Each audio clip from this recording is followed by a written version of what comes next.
Was Goliath a Nephilim the real story behind David's battle? The sands of the ancient Near East conceal more than pottery shards and broken walls. They conceal questions that strike at the very core of our human story. When most Americans think of David and Goliath, they picture a tale softened for children's books, a story of courage against impossible odds, where the small boy topples the giant with nothing more than a sling and a stone. It is repeated as a moral parable, a sermon about the underdog, neat and palatable for Sunday school.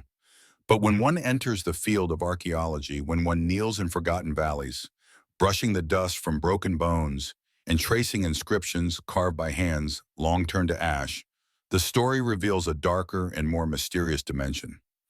It ceases to be a simple tale of bravery. It becomes a question of origins, of forbidden bloodlines, of whether Goliath was merely a towering Philistine warrior or the remnant of something humanity has long tried to forget. Was he simply a man or one of the Nephilim, those enigmatic beings whispered of in Genesis, said to be born of the union between the sons of God and the daughters of men? To ask this question is to pierce the veil between myth and reality, and it forces us to confront the most unsettling possibility of all, that our ancestors did not walk this earth alone. If this thought stirs something in you, subscribe to uncover more truths hidden in the dust of history, and share your voice in the comments. Your questions may be the very keys that open the next chapter of this forgotten story. Goliath the giant, warrior or survivor of a lost race. The biblical text does not whisper when it speaks of Goliath. It thunders with detail, deliberate and unflinching. The book of Samuel tells us plainly, the Philistine champion stood 6 cubits and a span, which by modern reckoning amounts to a height of nearly 9.5 feet. Imagine for a moment the shadow such a man would cast as he strode into the valley of Elah, the sun bending behind him, his frame clad in bronze so heavy it would have crushed an ordinary man into the dust. His spear is said to have been as thick as a weaver's beam, the iron tip alone weighing more than the arm of most men could bear. These are not idle embellishments of folklore, not the careless exaggerations of storytellers around a fire. They are precise strokes in an ancient record, and for the archaeologist, precision is the language of memory. We are forced to ask ourselves a question that makes many uncomfortable. Was this simply the rhetoric of intimidation, or was the chronicler writing from memory, recording an encounter with a man whose size and strength defied the natural limitations of biology? When we turn from Scripture to the ground itself, we find that the dust of the Levant has not forgotten. Skeletal remains, dug from the burial sites of Bronze and Iron Age men, tell us that the average male in those epochs stood no taller than 5'3" to 5'6", a modest frame by today's standards. Yet scattered among these bones are anomalies, men who towered well above their brothers, their femurs long, their skulls outsized. Excavations in Ashkelon and in Gath, the very heartland of the Philistines, have uncovered bones belonging to men who would have stood well over 7 feet tall in life. These were not mythological creatures, not metaphors etched into stone tablets, but real men whose bones now lie in museum drawers and archaeological archives. And yet, the unsettling question lingers. Were these individuals simply rare exceptions, the outliers of biology? Or were they the fading remnants of something else entirely? A lineage that once walked the earth in numbers and stature that dwarfed ordinary humanity? We must imagine the impact of encountering such a figure in an age without modern explanations.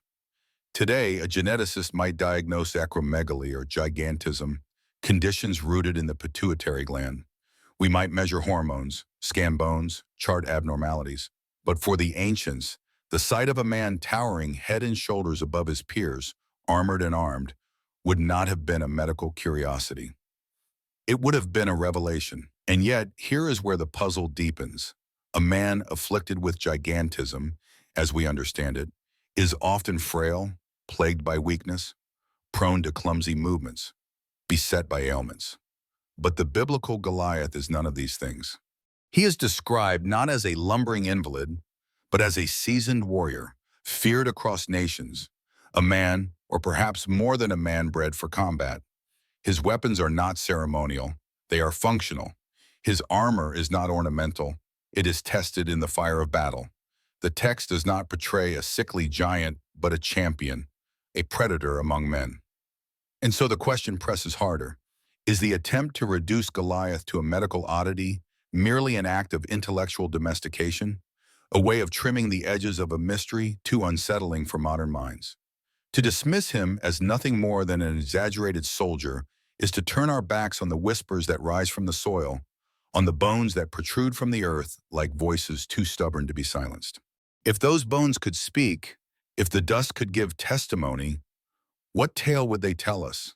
Would they confess, I was a man like you, but taller than my brothers, feared for my stature? Or would they say something far more chilling, I was not as you are. I was the remnant of another lineage, a shadow of a race you tried to forget. Consider how human memory preserves trauma. Cultures across the ancient world tell of giants, mighty beings who strode the earth in ages past. The Sumerians told of demigods with towering statures, the Greeks of Titans, the Norse of Jotun, the Celts of Fomorians. Were all these cultures fabricating the same story from thin air, or were they echoing a shared memory, fractured but persistent, of encounters with beings that stretched the definition of humanity? And within the biblical tradition, Goliath is not an isolated anomaly. The text speaks of entire clans, the Anakim, the Rephaim tribes described as giants, so formidable that even seasoned warriors trembled before them. When the Israelite spies entered Canaan, they returned with terror in their voices, saying, we saw the Nephilim there. We seemed like grasshoppers in our own eyes, and we looked the same to them. The possibility emerges, unsettling and electrifying, that Goliath was not just an unusually tall Philistine, but the last flicker of an ancient flame, a survivor of a bloodline whispered about since Genesis, where the Nephilim were described as the offspring of the sons of God and the daughters of men. What does it mean if such a bloodline endured, if it left behind not just stories, but bones, not just metaphors, but weapons and armor that no ordinary man could carry? It means that David's duel in the valley of Elah was more than a clash between a shepherd boy and a warrior. It was humanity's confrontation with the echo of a lost race. For the archaeologists, the soil is a kind of scripture, and every shard, every bone, every carving is a verse. And the verses we have unearthed suggest that giants were not merely myths, but presences, beings who left a mark not only on the ground, but on the human imagination itself. The chronicler who recorded Goliath's size, his armor, his spear, was not painting a fairy tale. He was archiving a memory, one that refused to be diluted, one that demanded to be told in full, no matter how impossible it seemed. Perhaps this is why the story of David and Goliath still stirs something primal in the American imagination. We live in a nation that venerates the underdog, that tells itself stories of David's toppling Goliath's startups, defeating corporations, rebels overthrowing empires, individuals defying impossible odds. But beneath the metaphor, beneath the parable, lies a literal question that gnaws at the edges of history. Was Goliath simply a giant man, or was he the survivor of a lost race, one whose shadow still lingers in our myths, our fears, our fascination with the extraordinary? The Valley of Elah becomes then not only a battlefield, but a stage where two worlds collided, the world of ordinary men and the fading world of giants. The boys' sling and stone were not just weapons of courage, they were instruments of closure, striking down not merely a man but an age.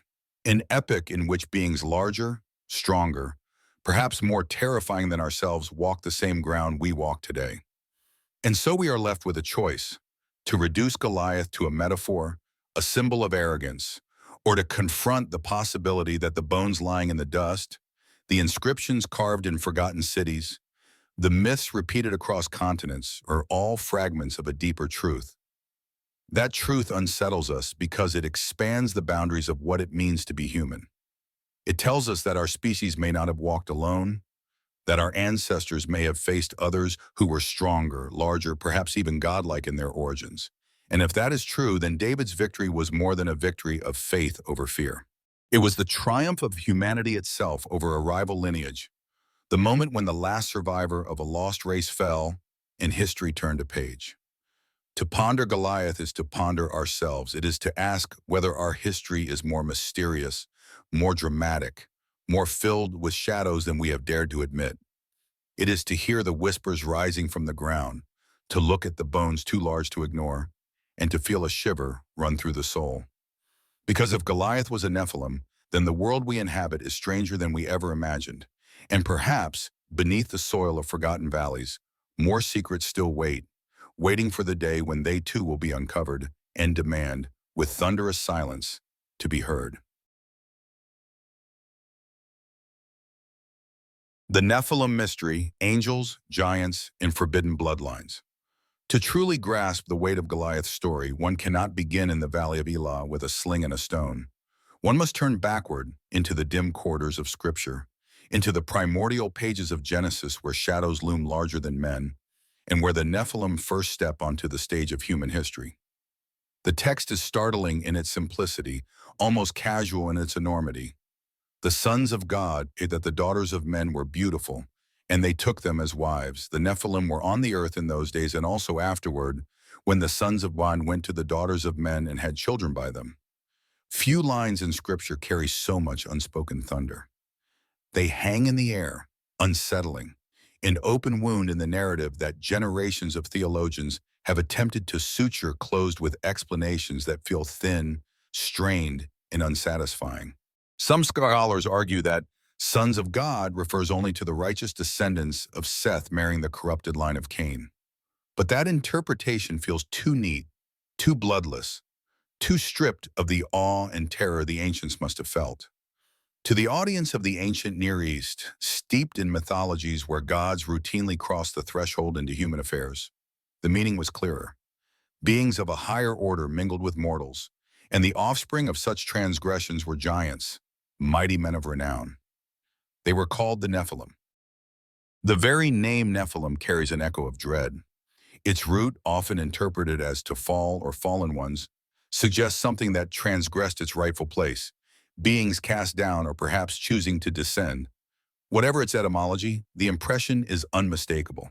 These were not merely tall men, they were something other, hybrids that bore the unnatural strength of heaven and the fragility of earth. In them was the mingling of two orders of existence that God himself had separated. And if such beings walked the earth, how could ordinary humans have looked upon them without trembling? Imagine yourself as a shepherd in an age when cities were still small and fragile, when life was already precarious, and then imagine seeing figures who towered above you, whose voices shook the ground, whose presence was overwhelming. Would you not have recorded such encounters? Would you not have remembered them in whispers and warnings to your children? The Mesopotamian world, cradle of civilization, echoed the same motif. There we find the Apkallu, semi-divine sages sent to instruct humanity in arts and wisdom, but who also mingled with mortals, leaving behind offspring of unusual stature and uncanny knowledge. The Canaanites too told of gods and goddesses who stepped into human realms, crossing thresholds forbidden, producing lineages tainted with divine blood. To the modern mind, these may seem like myths, symbolic allegories of power and corruption. But to the ancients, they were histories. Their world was not divided between myths and fact as ours is. To them, giants were not metaphors, but memories. They believed such beings walked the earth in the flesh. And if we take them at their word, then Goliath was not a mere anomaly of human height, but a direct inheritor of that forbidden bloodline.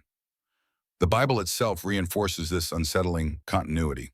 It does not isolate Goliath as a freak occurrence. Instead, it speaks of entire clans, the Anakim, the Rephaim, names that carry a weight of dread. These tribes were not whispers but adversaries, so formidable that even Israel's strongest warriors hesitated before them. When the spies entered Canaan, their report was drenched in fear. We saw the Nephilim there. We seemed like grasshoppers in our own eyes, and we looked the same to them.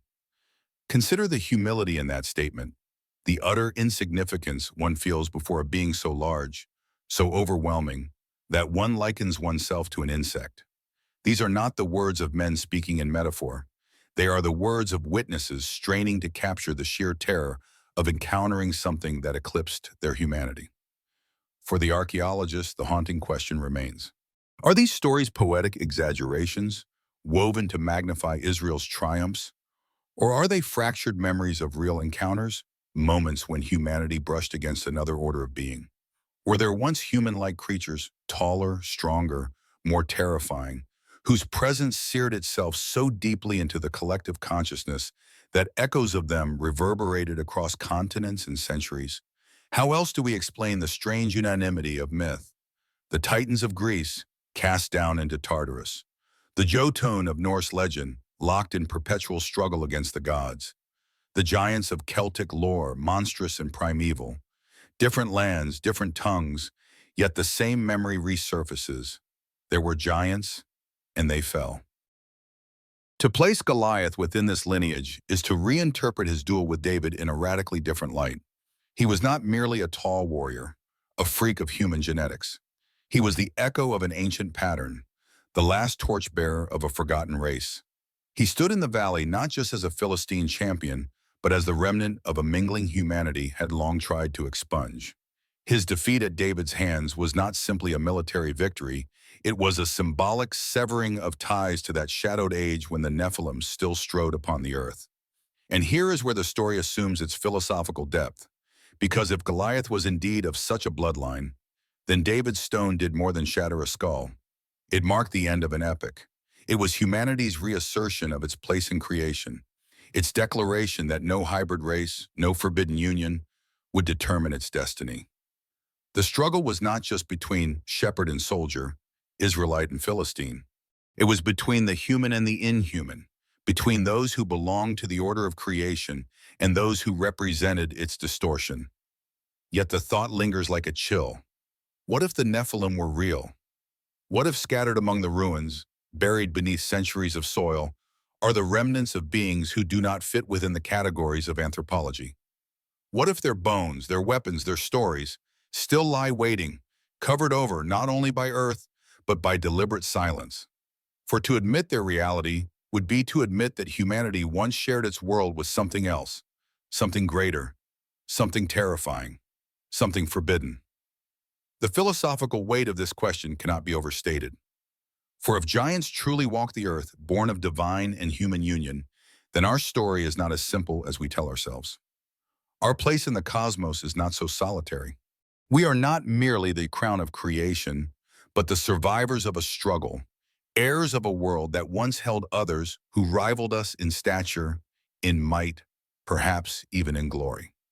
And if that is true, then every myth of giants, every carving of outsized figures, every tale of men who seemed like grasshoppers before their adversaries is not fantasy, but memory.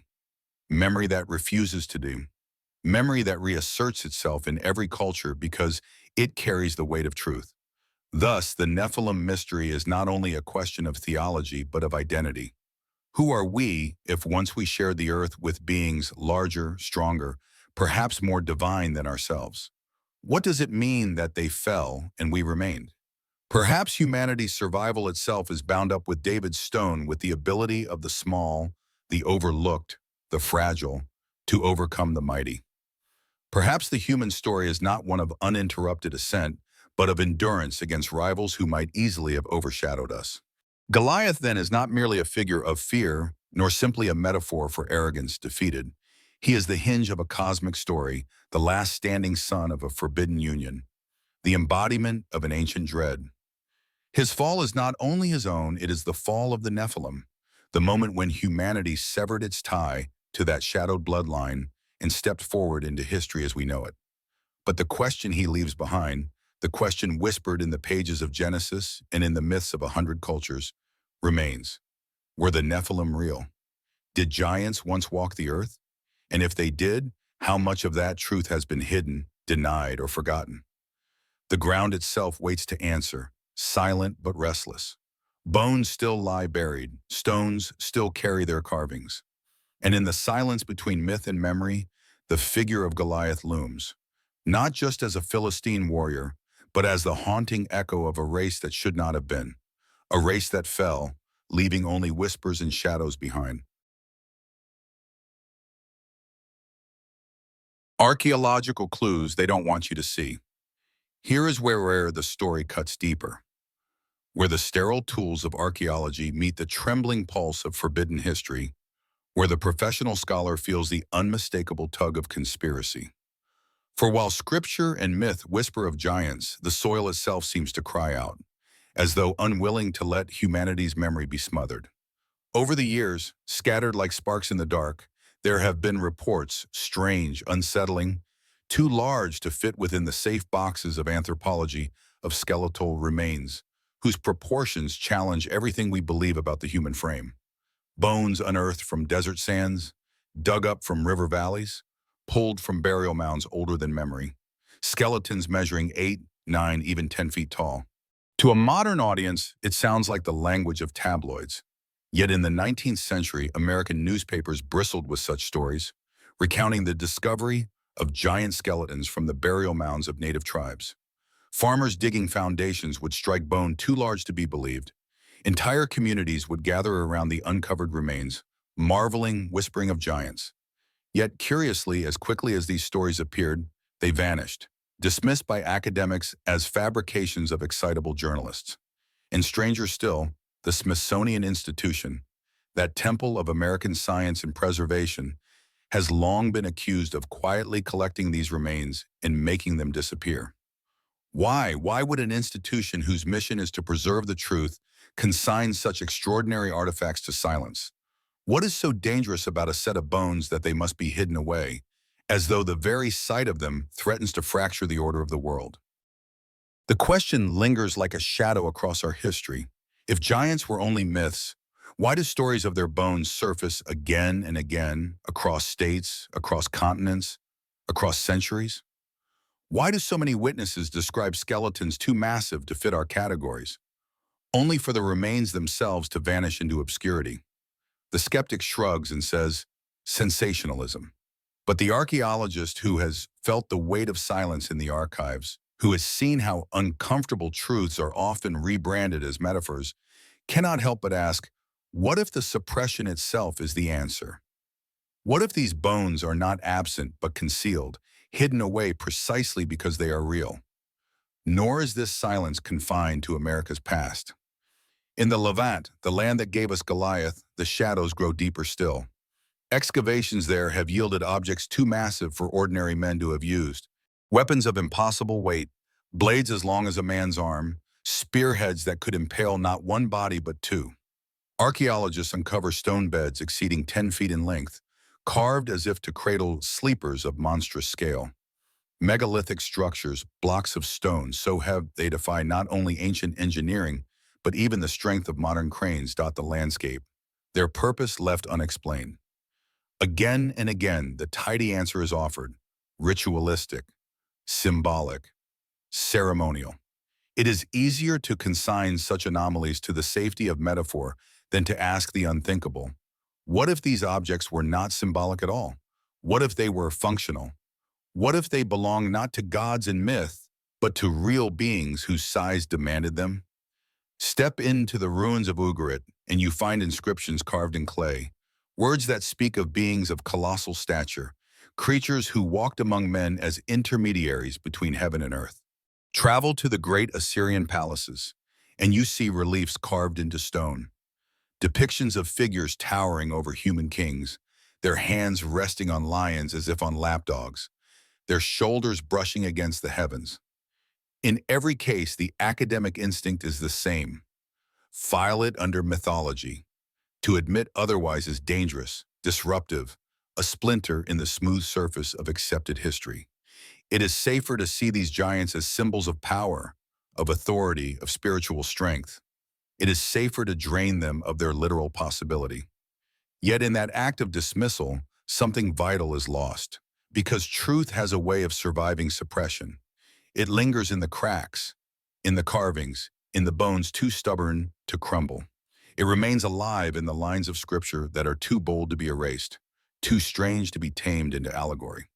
And if Goliath was indeed a Nephilim, if the towering Philistine champion was not a mere freak of nature, but the living remnant of a forbidden bloodline, then the battle in the valley of Elah becomes something far greater than a skirmish between Israel and Philistia.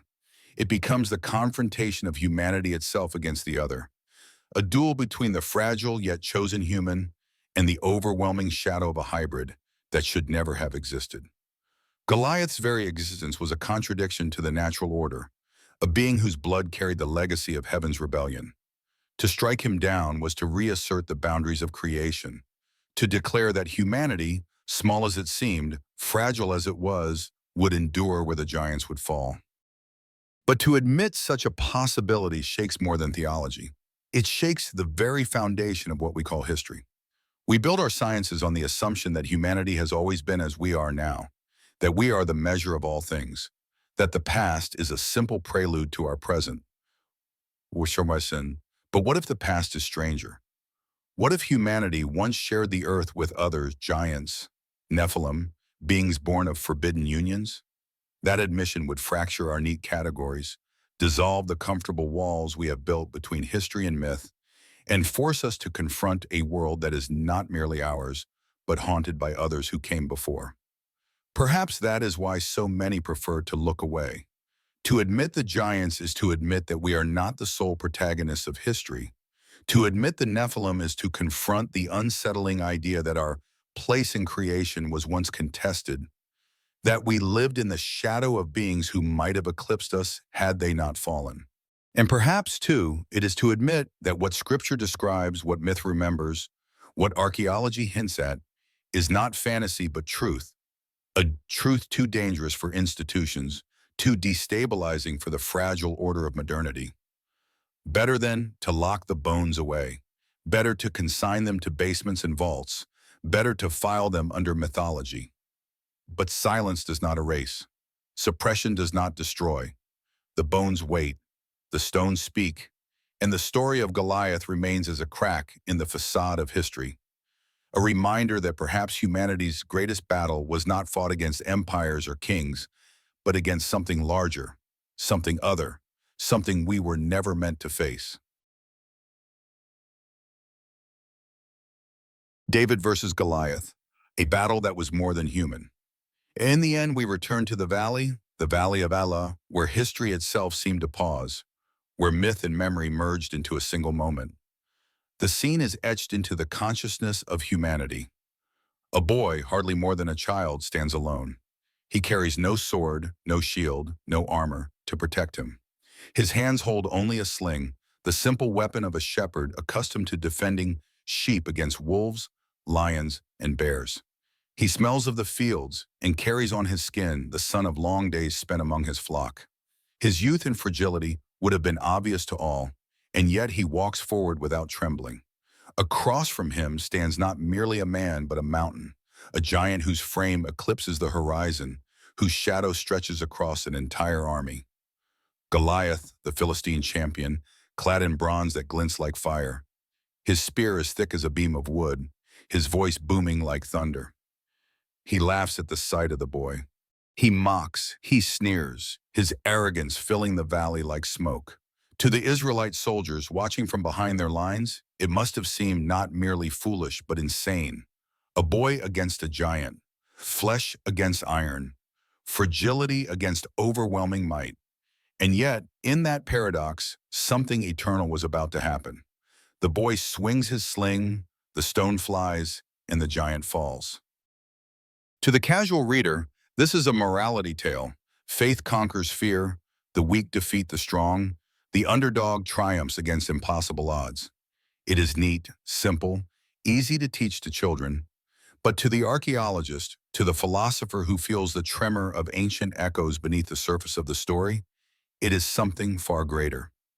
It is not only about courage, it is about humanity itself confronting what is alien, what is beyond, what is not merely stronger, but fundamentally other. It is the small facing the incomprehensible, the ordinary against the monstrous, the human against the last vestige of a race that should not have been. David's victory, then, was not just a military triumph. It was a declaration, thunderous and irreversible, that humanity would no longer live under the shadow of giants.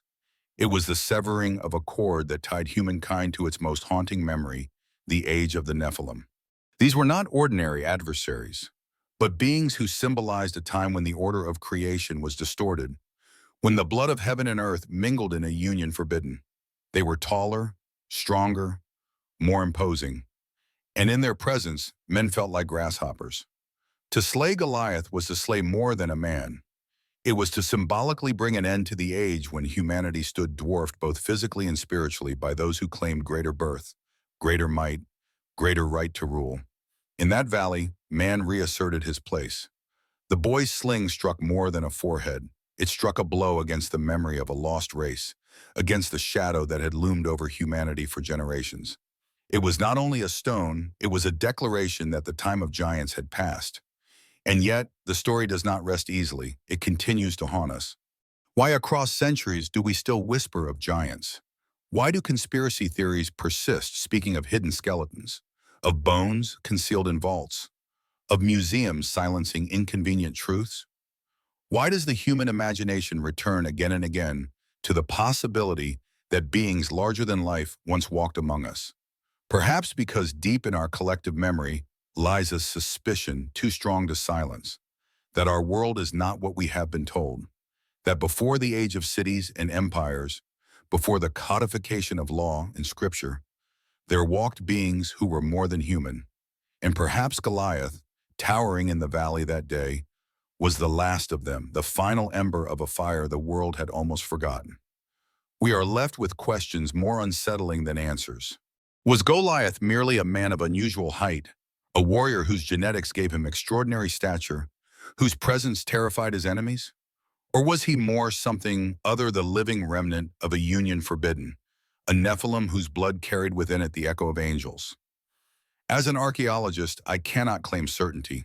Bones crumble to dust, inscriptions weather until their meanings fade. History resists neat conclusions, preferring ambiguity and silence. But what I can say is this: the story of Goliath is too precise, too consistent, too deeply intertwined with wider mythic patterns across cultures to dismiss. The Valley of Elah was not merely a battlefield, it was a stage, a theater in which the last act of a forgotten drama played itself out. Humanity versus its rival, the mortal versus the hybrid, flesh against something more than flesh. And if we dare to confront that possibility, if we allow ourselves even for a moment to believe that the biblical chronicler was preserving memory rather than myth, then we must also ask, what else have we forgotten? What other truths lie buried in the dust, waiting for the spade to uncover them? What other pages of our story have been ripped out, hidden, consigned to silence because they were too strange, too terrifying, too destabilizing to be told? The dust does not lie. Bones, when found, do not lie. Stones carved with figures of beings larger than men do not lie. It is we who lie, we who choose comfort over truth, neatness over strangeness, silence over revelation. But history, like David, does not bow forever. The sling is swung, the stone is loosed, and eventually the truth strikes. And so the question remains, lodged in the collective mind of humanity like a stone in the sling of time. Was Goliath a Nephilim? Was he the last survivor of a forbidden race, standing defiantly in the valley until a boy's courage ended an age? Or was he merely a man, remembered larger than life by those who trembled before him? The answer, perhaps, lies beneath our feet, in bones yet unearthed, in ruins yet unexplored. But until that day, the question will remain insistent, unsettling, inescapable. It is a question that does not go away, that cannot be silenced, for it touches the deepest mystery of who we are and what we have faced. And in that way, the Valley of Elah still speaks. It speaks not just of a boy's triumph over a warrior, but of humanity's triumph over the shadow of its past. It tells us that the giants can fall, that the forbidden bloodlines can be broken, that the fragile can overcome the mighty. It tells us that even in the face of what is alien, what is terrifying, what is beyond comprehension, the human spirit can prevail. And perhaps that is why the story endures, not simply as a parable for children, but as a haunting reminder for adults, a reminder that history is stranger than we admit, that myths may hold truths too dangerous to name, and that sometimes the greatest battles are not fought against nations or kings, but against the shadows of our forgotten past.